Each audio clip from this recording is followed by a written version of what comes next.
Hello everyone, एक बार फिर से स्वागत है आप सभी का हमारे यूट्यूब चैनल एमएल क्लासेज में। आज हम आपके लिए लेकर आए हैं स्टिचियोमेट्री का थर्ड लेक्चर। हमने इससे पहले 2 लेक्चर में स्टिचियोमेट्री को डिस्कस किया। आज और हम कुछ एक जो छोटे छोटे अगर आपको डाउट रह भी गए होंगे उनको भी क्लियर कर देंगे। इसके बाद आपके पास स्टिचियोमेट्री का कोई भी डाउट नहीं बचेगा। उसके बाद हम बस न्यूमेरिकल पोर्शन के ऊपर फोकस करेंगे।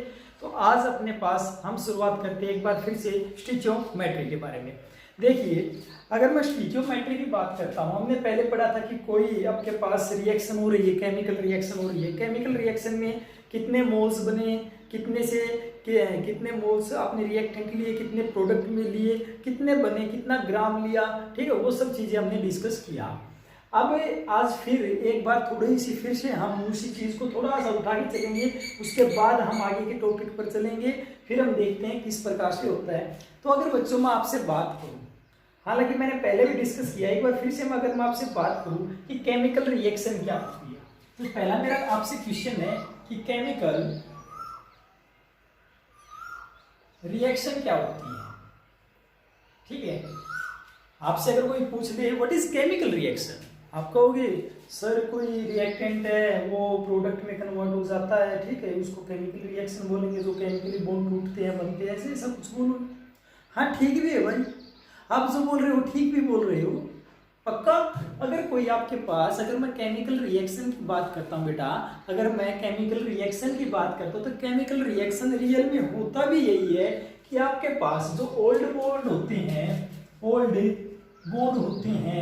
ओल्ड बॉन्ड का ब्रेकडाउन होगी, न्यू बॉन्ड की फॉर्मेशन होना क्या कहलाता है बेटा, केमिकल रिएक्शन कहलाता है। पुराने बॉन्ड का टूटकर नए बॉन्ड का बनना क्या कहलाता है, कोई भी केमिकल रिएक्शन कहलाता है। फॉर एग्जांपल सपोज मैंने मान लिया ए और ए है, ठीक है बेटा, प्लस मैंने बी और बी को ऐड कर दिया और अपने को मिला क्या, ए और बी, यही तो मिला, इनसे अपने को ये मिला। जो बेटा इससे एरो से लेफ्ट हैंड साइड होते हैं इनको बोलते हैं रिएक्टेंट। क्या बोलते हैं, रिएक्टेंट बोलते हैं। और जो एरो से राइट हैंड साइड होते हैं इनको बोलते हैं प्रोडक्ट।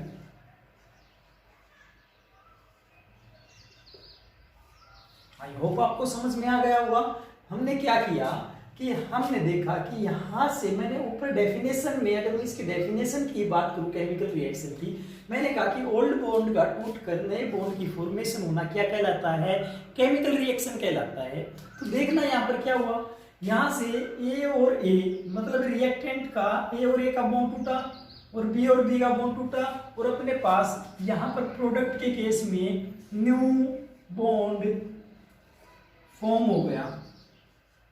ऐसा ही हुआ ना, नए बॉन्ड की फॉर्मेशन हो गई, that is the chemical reaction. इसी को आप क्या बोलते हो बेटा, केमिकल रिएक्शन बोलते हो। और ये अपने को दिख गया कि इसी प्रकार से किसी पुराने बॉन्ड का टूटकर नए बॉन्ड का बनना, या फिर रिएक्टेंट के बॉन्ड का टूटकर प्रोडक्ट के बॉन्ड की फॉर्मेशन होना कहलाता है अपने पास केमिकल रिएक्शन। ऐसा ही होगा।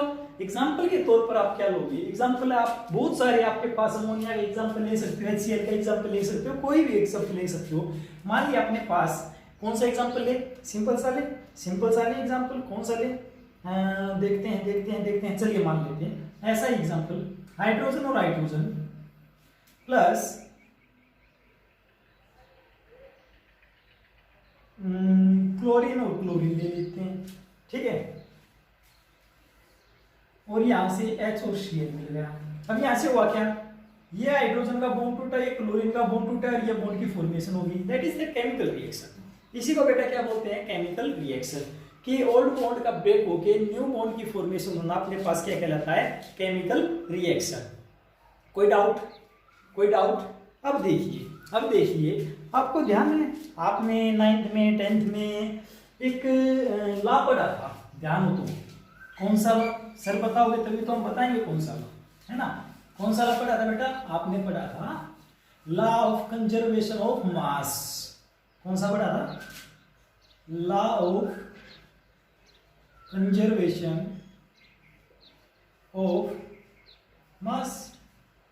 आपको याद होगा, आप तो इंटेलिजेंट बच्चे हो, है ना? अरे सर हाँ इंटेलिजेंट हो। चलिए, law of conservation of mass क्या कहता था? क्या कहता था बेटा? यही तो बात बोलता था कि mass neither be created nor be destroyed.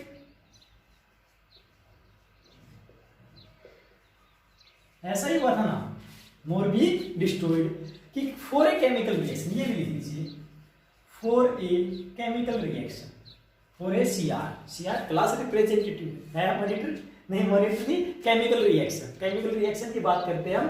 For a chemical reaction mass neither be created nor be destroyed, कि मास को ना तो आप क्रिएट कर सकते हो और ना ही आप तोड़ सकते हो, नष्ट कर सकते हो, खत्म कर सकते हो। बट क्या ऐसा हुआ? क्या ऐसा हुआ? क्या रियल में ऐसा होता है? चलिए देखते हैं। अगर ऐसा अपने पास होता है तो ठीक है भाई, हम इस बात को मान भी लेते हैं ऐसा होता हुआ। हमने क्या देखा था? हाइड्रोजन और हाइड्रोजन ये एग्जाम्पल लिया था, क्लोरीन और क्लोरीन ये एग्जाम्पल लिया था। क्या बना था अपने पास? हाइड्रोजन और क्लोरीन, ऐसा ही हुआ था। ध्यान से देखा जाए तो क्या हुआ था? यहां पर 2 हाइड्रोजन है, यहां पर 2 क्लोरीन है, परंतु यहां पर तो 1 हाइड्रोजन और 1 क्लोरीन है। ऐसा तो नहीं हुआ, ये तो इनका हाफ हो गया, ऐसा नहीं हुआ। तो ये चीज कहां पर अप्लाई होती है वो चीज हम देखेंगे। तो रियल में तो होता क्या है कि हम यहां से एक चीज सीखेंगे। सबसे पहली चीज तो हमको सीखनी क्या है? वो चीज है कि यहाँ पर हम यहाँ पर मास की बात कर रहे हैं, बट यहाँ पर हम मास की बात नहीं कर रहे।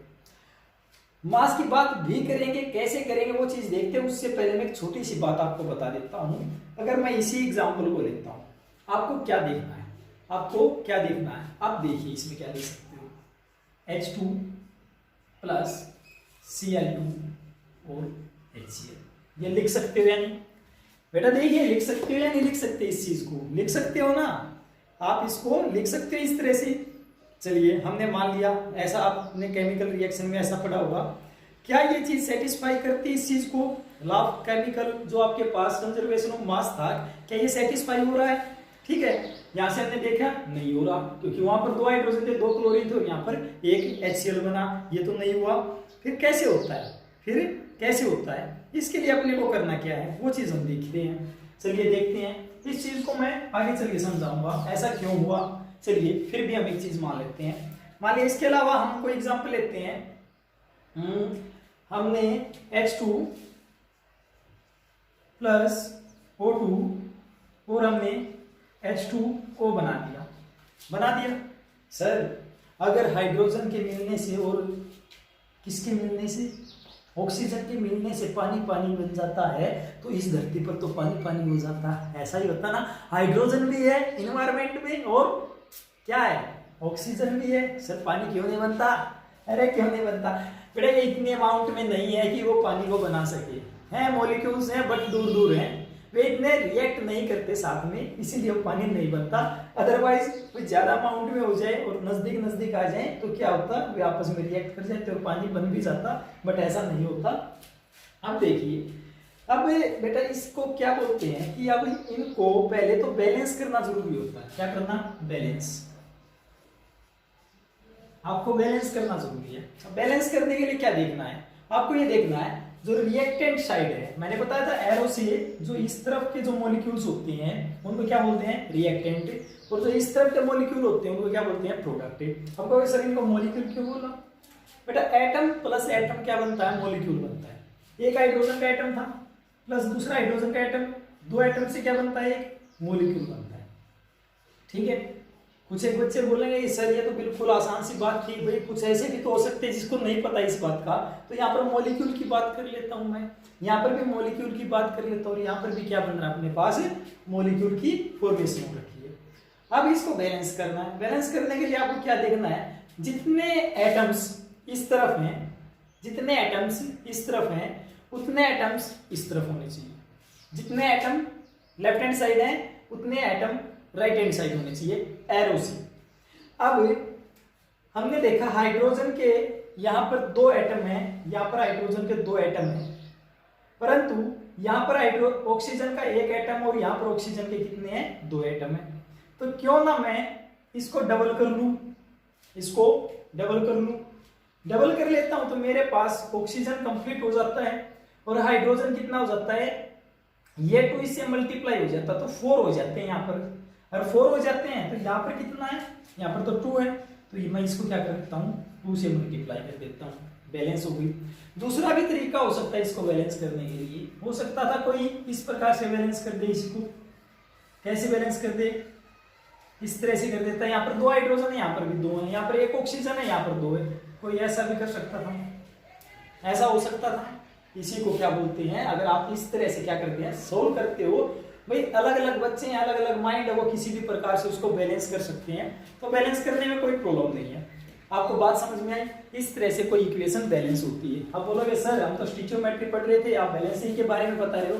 बेटा बैलेंसिंग के बाद ही आपको स्टिचियोमेट्री का पता चलता है, स्टिचियोमेट्री जो भी स्टिचियोमेट्री है उसका पता लगता है। तो स्टिचियोमेट्री का पता कब लगता है, जब आप किसी इक्वेशन को बैलेंस कर लेते हो।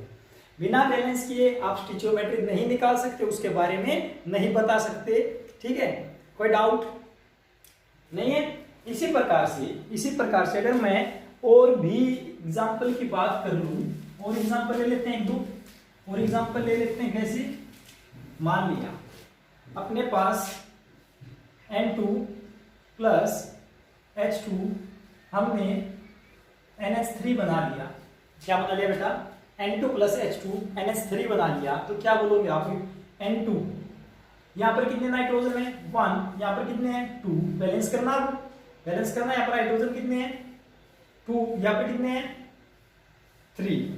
अगर मैं नाइट्रोजन को पहले तो कंप्लीट करूँ तो 2 से मल्टीप्लाई कर दिया तो 2 नाइट्रोजन कंप्लीट, परंतु हाइड्रोजन कितने हो गए 6, कितने हो गए 6, तो 6 हो गए तो आप भी क्या करोगे, इसको हाइड्रोजन को 6 बनाओगे, 6 बनाओगे तो क्या करोगे, इसको 3 से मल्टीप्लाई कर दोगे, बैलेंस हो गई, बैलेंस हो गई। अब जब भी कभी आपको किसी के सामने कुछ नहीं दिखाई दे रहा हो, इट मीन्स वहां पर कौन है 1, क्या है 1 है, आपके पास क्या है 1 है। अब जो मैं आपको बात बताने जा रहा हूं बहुत ही ज्यादा इंपॉर्टेंट, ये 1, ये 3, ये 2, these रिप्रेजेंट द स्टिचियोमेट्री, ये क्या रिप्रेजेंट करते हैं, स्टिचियोमेट्री कोफिशिएंट, इसको क्या बोलते हैं बेटा, स्टोचियोमेट्री कोफिशिएंट। समझ में आ गया, समझ में आ गया, इसको क्या बोलते हैं, स्टिचियोमेट्री कोफिशिएंट बोलते हैं। और यही चीज हम समझना चाह रहे थे, इन्हीं को बोलते हैं। अब इनको बोलने के तरीके अलग अलग हैं, कोई ग्राम में बोलता है, कोई मोल में बोलता है, कोई मॉलिक्यूल में बोलता है, अलग अलग वे हैं। अब हम 1 बाय 1 हर एक चीज को डिस्कस करेंगे, कौन कैसे किस तरह से क्यों बोलता है ना, ये चीज समझ में आ गई। तो यहाँ पर भी अगर आप बात करते हो, इस एग्जांपल की भी बात करते हो, तो यहाँ पर जो हाफ है, यहाँ पर 1 था, यहाँ पर भी 1 है, ये सारे के सारे क्या है, दीज आर द स्टिचियोमेट्री कोफिशिएंट। ये आप सीख लो, बहुत ज्यादा काम आएगा, हर क्लास में काम आएगा, हर जगह आपका यूज होना है, ठीक है। इसके बगैर कोई भी रिएक्शन नहीं होती। अगर आप +2 में जाओगे वहां पर भी इसको पढ़ने को मिलेगा, +1 में है वहां पर तो आप पढ़ ही रहे हो, ठीक है। तो ये चीज थी, कर लोगे बेटा, है ना। चलिए यहां तक देखते हैं हम, चलिए इसको उतार लीजिए, उतार लिया होगा, ठीक है। तो स्टिचियोमेट्रिक कोफिशिएंट के बारे में आपने पढ़ लिया है, किस तरह से स्टिचियोमेट्रिक कोफिशिएंट होता है। अब बेटा होता क्या है, अब नेक्स्ट अपन टॉपिक की तरफ चलते हैं। इसी एग्जांपल को लेते हुए आगे की तरफ हम देखते हैं क्या हुआ, अपने पास होता क्या है। सबसे पहले तो उसकी बात करें, देखिए अब हमने एक डिस्कस किया था, अपने पास क्या था, अब ये जो रिएक्शन को हमने डिस्कस किया था, N2 plus H2 give rise to NH3, ammonia given था।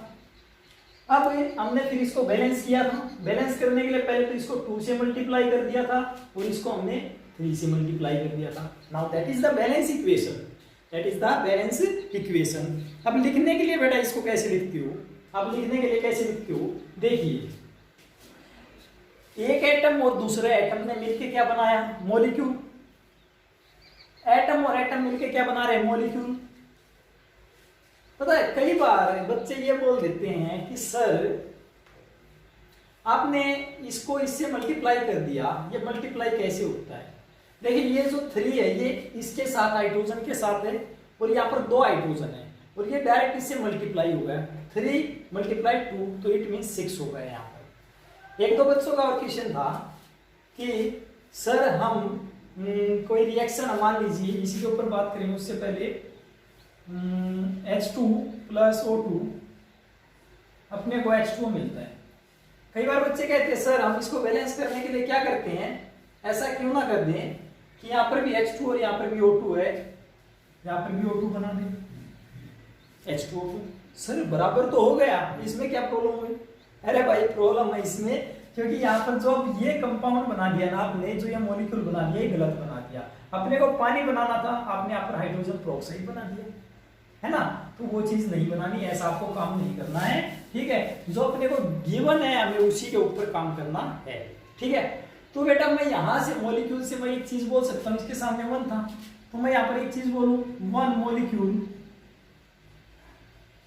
Of N2। एक मॉलिक्यूल किसका है? नाइट्रोजन का। 3 मॉलिक्यूल ऑफ H2।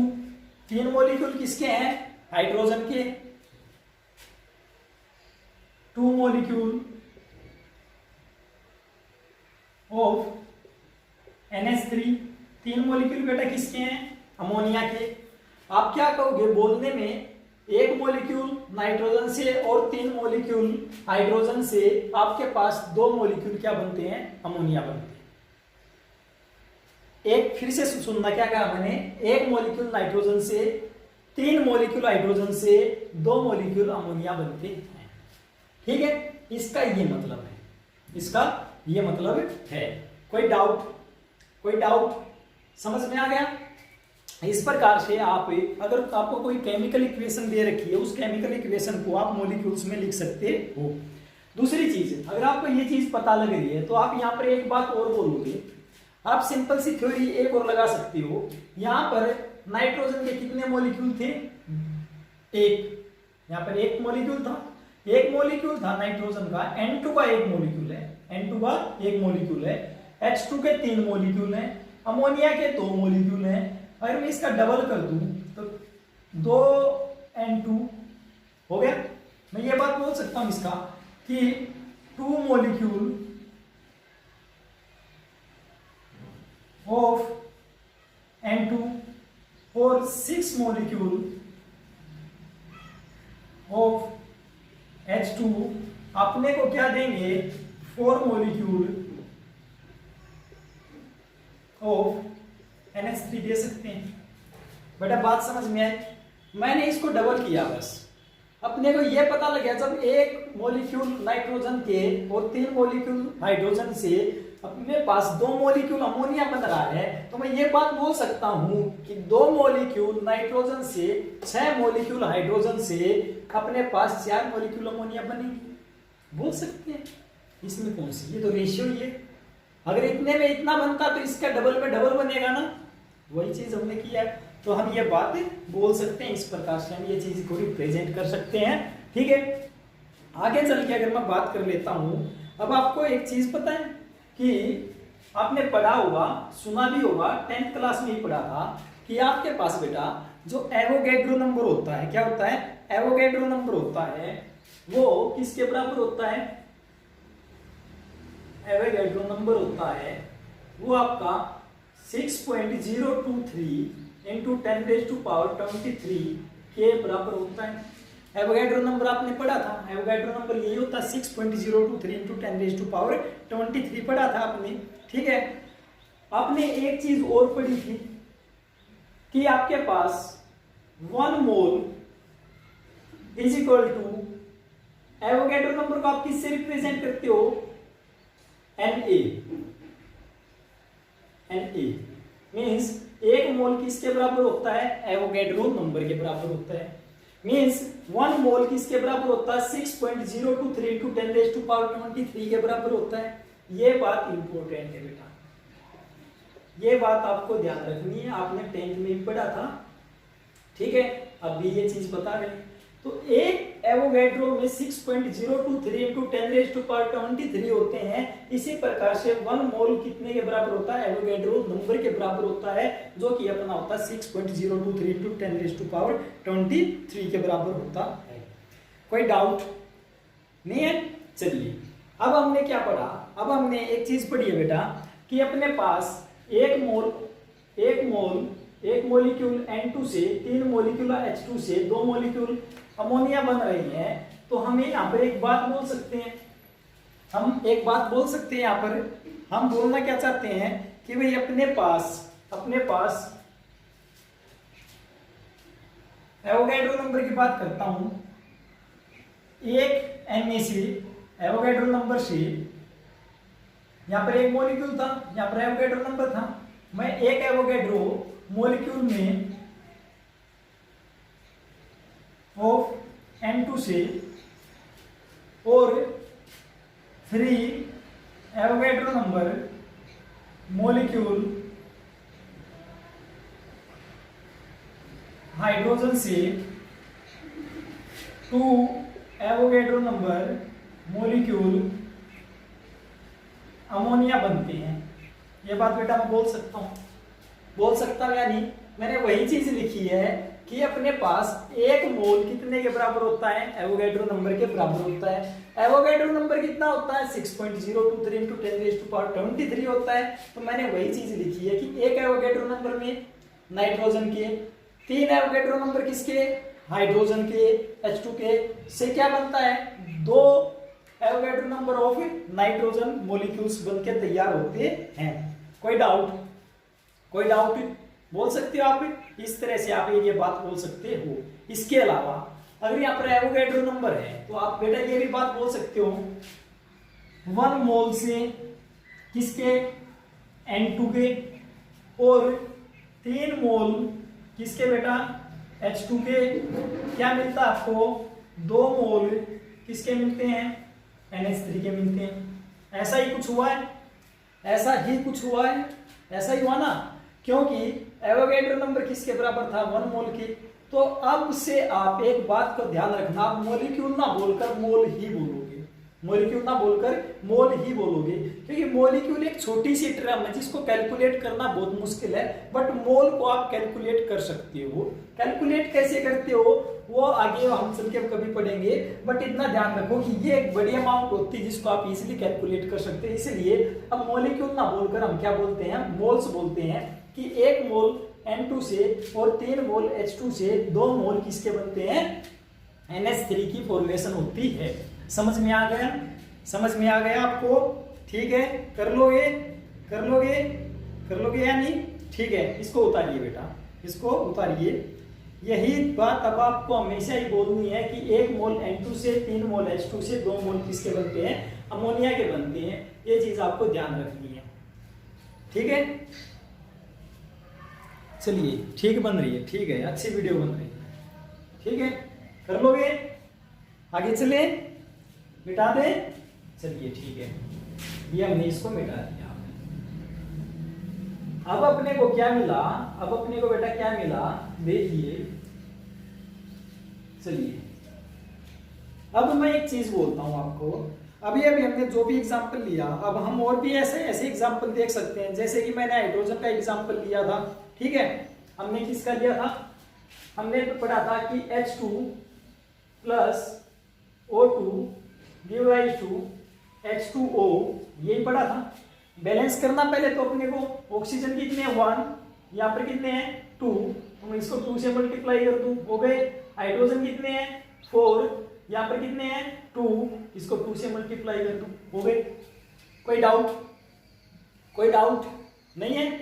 चलिए, डाउट रहना भी नहीं चाहिए। अब क्या होगा बेटा? अब यहां से आप क्या बोलोगे? अब आप यहां से क्या बोल सकते हो? तो आप एक चीज बोल सकते हो कि 2 मोल किसके? H2 के, और 1 मोल किसका? O2 का। आपको क्या देगा? 2 मोल किसके देगा बेटा? H2O के देगा। आप ये बात बोल सकते हो कि 2 मोल H2 के और 1 मोल O2 के इनसे आपको क्या मिलने वाला है, 2 मोल ऑफ H2O मिलेगा, 2 मोल ऑफ H2O मिलेगा। समझ में आया नहीं आया? ठीक है, जैसा कि हमने पिछली भी रिएक्शन में हमने बात की थी, लास्ट एग्जांपल में भी हमने बात किया था। अब आप इसको ऐसे ही पढ़ोगे और ऐसे ही इसको बोलोगे, कोई डाउट नहीं है, ये चीज आपने पढ़ लिया।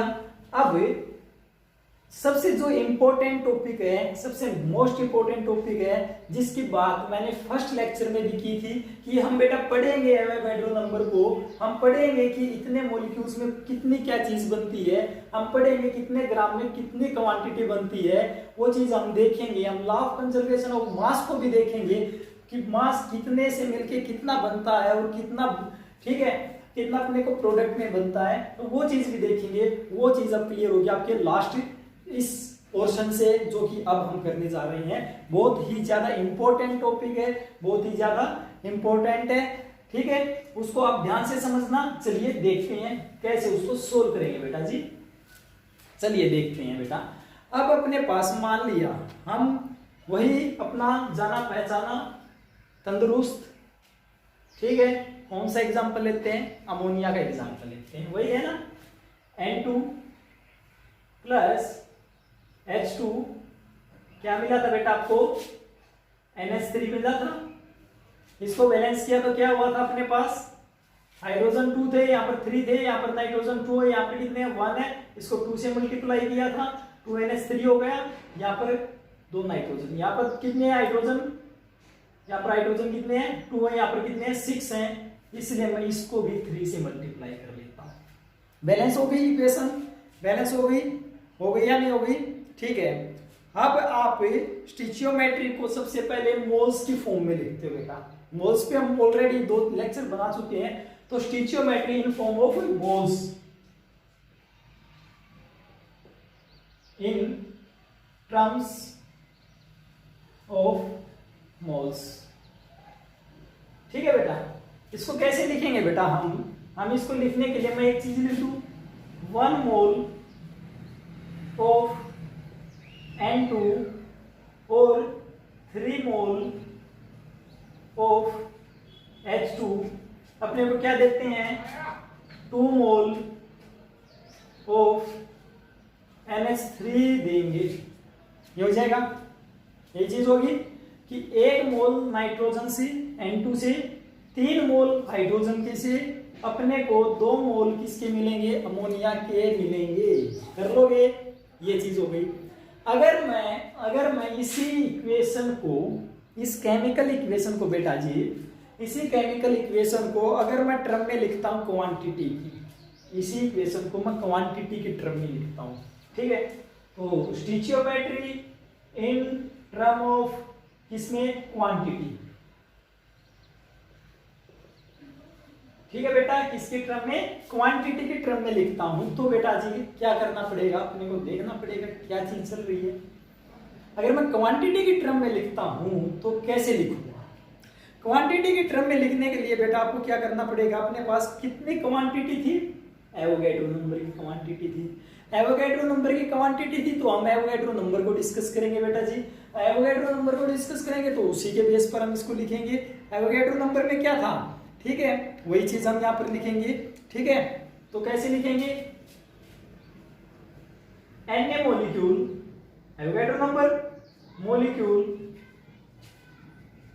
ऑफ N2, और यहां पर लिखेंगे एवोगैड्रो मॉलिक्यूल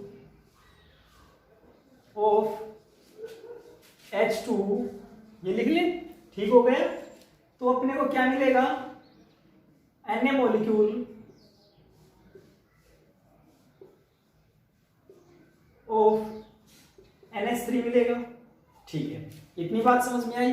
अब देखिए यहां पर कितनी वैल्यू थी 1, तो यहां पर Na भी कितना होगा 1, एवोगैड्रो नंबर भी कितना होगा 1, यहां पर कितना एवोगैड्रो नंबर था, यहां पर 1 है, यहां पर वैल्यू कितनी है 3, इसलिए 3 मल्टीप्लाई में हो जाएगा 3 Avogadro number, 3 into Avogadro number molecules of H2 से, और 1 molecules of Avogadro number of molecules N2 से, अपने को 2 into Avogadro number molecules of NH3 मिलेंगे। ये चीज समझनी है बेटा जी, ये चीज ध्यान से समझनी है जो मैं ये बात बोल रहा हूँ, कैसे आपको देखना है कि यहाँ पर मैंने एवोगैड्रो की क्वांटिटी की बात करता हूँ तो मैं किसकी बात करूंगा, हमेशा ही क्वांटिटी की बात करूंगा। क्वांटिटी में किसकी बात करेंगे, हम एवोगैड्रो नंबर की बात करेंगे। समझ में आ गया, कर लोगे है ना बेटा, कर लोगे ना। तो इस प्रकार से आप अगर क्वांटिटी की टर्म में आपको केमिकल इक्वेशन को लिखना है तो आप इस प्रकार से लिखोगे। थर्ड है अपने पास, अगर आप इसको वेट की टर्म में लिखते हो, ठीक है, स्टिचियोमेट्री इन टर्म ऑफ वेट, ठीक है, वेट की टर्म में लिखते हो। वेट की टर्म में कैसे लिख सकते हो वो चीज आपको देखनी है। वेट में क्या लेते हो, ग्राम लेते हो। देखिए अब ग्राम लेते हो तो यहाँ पर कितना ग्राम है वो चीज आपको देखना। देखिए ग्राम को आप रिप्रेजेंट करोगे उसके मोलिकुलर मास से। किससे बेटा जी, मोलिकुलर मास से। अब नाइट्रोजन का जो मास होता है वो कितना होता है, 14 होता है। कितना होता है बेटा, 14 होता है।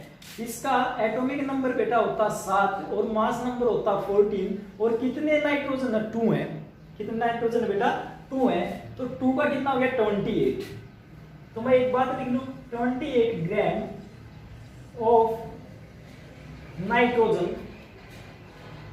28 ग्राम ऑफ नाइट्रोजन। और हाइड्रोजन का कितना होता है, हाइड्रोजन का कितना होता है 1, और दूसरा हाइड्रोजन का कितना 2 और मल्टीप्लाई बाय कितना हो जाएगा 3, हाइड्रोजन का कितना हो जाएगा 6। तो मैं यहां पर क्या लिखूं, 6 ग्राम ऑफ हाइड्रोजन अपन को क्या देगी, अपने को क्या देगा, ये कितना होना चाहिए। देखिए इतना ग्राम और इतना ग्राम जुड़ गए। देखिए मैं एक चीज और इसमें प्लस का साइन यूज करता हूं, मैंने ऊपर कहीं पर भी प्लस का साइन यूज नहीं किया। आप हम ये नहीं बोलेंगे कि सर 1 मोल से और 3 मोल से तो दोनों जुड़ गए मोल, तो अपने पास 4 मोल बनने चाहिए थे। नहीं, ऐसा नहीं होता। हम मोल्स की कंडीशन में प्लस साइन का यूज नहीं करते, ये चीज आपको ध्यान रखनी है। हम प्लस साइन कब यूज करते हैं, जब अपने पास कौन सा होता है, ग्राम की बात करते हैं बेटा। तो ग्राम की बात करते तो अपने पास ये मिल गया, सिंपल सी थी। अब देखना 28 एंड 6 कितने होते हैं बेटा जी, आपके पास कितने होते हैं, 8 और 6 14 मीन्स 34 ग्राम आपको क्या मिलना चाहिए, पक्का अमोनिया मिलना चाहिए। ऐसा ही होना चाहिए ना, 34 ग्राम अगर इन दोनों को जोड़ देते तो अमोनिया मिलना चाहिए। तो NH3 आपके पास होना चाहिए। क्या ये बात सच चाहिए, क्या ये बात ठीक है, इस चीज को हम देखते हैं। अमोनिया में निकालते हैं एक बार। अमोनिया कितने, नाइट्रोजन का कितना मिलेगा आपको, अमोनिया कितना होता है, कितना मिलेगा बेटा जी, चलिए देख लेते हैं। अमोनिया आपके पास 7, एटॉमिक नंबर 7, मास नंबर कितना होता है 14। और तो इसको लिखो आप, कितना लिखोगे, NH2 को 14, एक हाइड्रोजन के लिए 1 तो 3 के लिए कितना 3।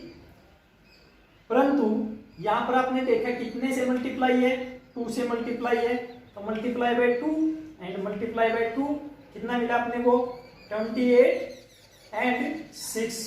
क्या ये अपने पास 34 नहीं मिला, ऐसा ही हुआ ना भाई। 3 हाइड्रोजन थे, उनका मास, एक हाइड्रोजन का 1 होता तो 3 का 3 होगा, पर कितने से मल्टीप्लाई है 2 से है, इसलिए इसको भी 2 से मल्टीप्लाई कर दिया, इसको भी 2 से मल्टीप्लाई कर दिया, क्योंकि एक नाइट्रोजन का मास 14 होता है, और इसको भी डबल कर दिया, ये अपने पास मिल गया 34। इसका मतलब ये बात तो हमने सही लिख दी, हमने तो पहले ही लिख दिया था। तो बेटा जी जो law of conservation of mass apply होता है वो यहीं पे होता है। Law of conservation of mass कहां पर अप्लाई होता है, वो यहीं पर अप्लाई होता है। वो कहता है, देखना मैंने किसी में भी प्लस का साइन लगाया, ओनली मैंने जब भी कभी आप वेट की बात करोगे तो प्लस का साइन लगाओगे कि 28 ग्राम नाइट्रोजन से, और अपने कहा था ना mass neither be created nor be destroyed, ना बना सकते ना उसको खत्म कर सकते। हमने ऐड कर दिया तो उतना ही मिल गया मास के केस में। but it is not possible in the case of the moles and also in the case of the quantity. आप इनके केस में ऐसा नहीं लिखोगे। आप हमेशा अगर इस बात को सेटिस्फाई करना चाहते हो तो सेटिस्फाई किस बेस पर होगी, वो ग्राम के बेस पर ही होगा, वो वेट में ही ऐसा काम होगा। ठीक है, तो ये चीज थी। तो ये आपका law of conservation of mass को कहता है कि उसके ऊपर अप्लाई होता है। ठीक है, यहाँ पर बैलेंस हो जाता है, उस चीज को अप्लाई कर देते हैं। तीसरा आपके पास क्या बचता है, एक टॉपिक और बचता है इसमें, इन टर्म्स ऑफ वॉल्यूम। ठीक है, इन terms of volume, terms of volume. Volume आप स्टैंडर्ड टेम्परेचर प्रेशर पर लेते हो, एसटीपी पर लेते हो। तो वॉल्यूम के केस में बेटा जी कितना होता है आपके पास, आपके पास होता है वॉल्यूम, आपके जो एवोगैड्रो नंबर होता है 1 मोल। दिख रहा है, विजिबल है, देख लेते हैं एक बार। नहीं दिख रहा, हम नीचे लिख देते हैं। 1 mole is equal to Avogadro number is equal to किसके होता है, आपका वॉल्यूम ऑफ गैस, जो कि आपके पास 22.4 लीटर के बराबर होता है। ये होता है 22.4 लीटर के बराबर होता है। तो अभी यहां से आप क्या लिख सकते हो, देखना 1 था, यहाँ पर 1 था, तो आप लिखोगे, कैसे लिखोगे कि आपके पास 22.4 लीटर, यही तो चीज है, 22.4 लीटर किसकी है, N2 की वॉल्यूम, 22.4 लीटर N2 की वॉल्यूम है, प्लस तो आप दोगे नहीं, प्लस तो खाली आपको इसमें देना है। यहां पर कितना है, 3H2 है, तो 3 इंटू 22.4 लीटर किसका बेटा जी, H2, और वो अपने को क्या देगा, वो अपने को देगा 2 इंटू 22.4 लीटर NH3 मॉलिक्यूल्स की फॉर्मेशन करवाएगा। आई होप आपको समझ में आ गया होगा। तो अगर आप वॉल्यूम्स के टर्म में लिखते हो तो इस तरह से लिखते हो, अगर आप वेट के टर्म में लिखते हो तो ये बात लिखते हो। ठीक है, आप इसको मल्टीप्लाई कर लेना, निकाल लेना। तो ये था आपके पास बेटा क्या था, इसी प्रकार से आप स्टिचोमेट्री को अप्लाई कर सकते हो। ये आपकी स्टिचोमेट्री थी। नेक्स्ट जो अपना स्टिचोमेट्री के ऊपर हम ऑलरेडी अब इस वीडियो समेत अपनी 3 वीडियो हो गई है। 4th वीडियो अपनी आएगी न्यूमेरिकल पोर्शन पर, जो कि आपके जेई में आए हुए हैं, पीएमटी में आए हुए हैं, कहीं ना कहीं आए हुए हैं, उनके ऊपर अपनी नेक्स्ट वीडियो आएगी और उसको हम डिस्कस करेंगे। ठीक है, आई होप आपको ये चीज समझ में आई होगी। ठीक है, सिंपल वे में हमने इसको समझने की कोशिश की है। बेटा जी अगर आपको ये चीज अच्छी लगी है तो आप इतना जरूर कर देना, इसको लाइक कर देना। दूसरी चीज, अगर किसी बच्चे को मोल कंसेप्ट नहीं समझ में आ रहा है, स्टिचोमेट्री नहीं समझ में आ रहा है, आप उसके पास शेयर कीजिए इस वीडियो को और उसको बोलिए कि आप स्टार्टिंग से देखिए, 1 बाय 1 आप वीडियो देखिए, उसके बाद आपको बहुत कुछ सीखने को मिलेगा। और आप देखिए कि अगर आपको अच्छी लगती है तो आप सब्सक्राइब भी कर दीजिए। ठीक है, तो इस तरह से आप, क्योंकि वही जरूरी है, आप जितना इस चीज को फॉरवर्ड करोगे उतनी ही बच्चों की हेल्प हो पाएगी। क्योंकि बहुत सारे बेटा बच्चे ऐसे होते हैं जो कोचिंग नहीं कर सकते। तो हम कोशिश कर रहे हैं कि हर बच्चे को वो अच्छी पढ़ाई घर बैठे मिल जाए, वो इतना एफर्ट नहीं कर सकते। तो यहाँ पर हम उनके न्यूमेरिकल पोर्शन है, जो भी आपके पीएमटी में जेई में कंसेप्ट लगते हैं, जहाँ से भी आता है, तो उसके ऊपर वर्क किया जाए। ठीक है बेटा जी, तो मिलते हैं नेक्स्ट लेक्चर में, तब तक के लिए ऑल द बेस्ट।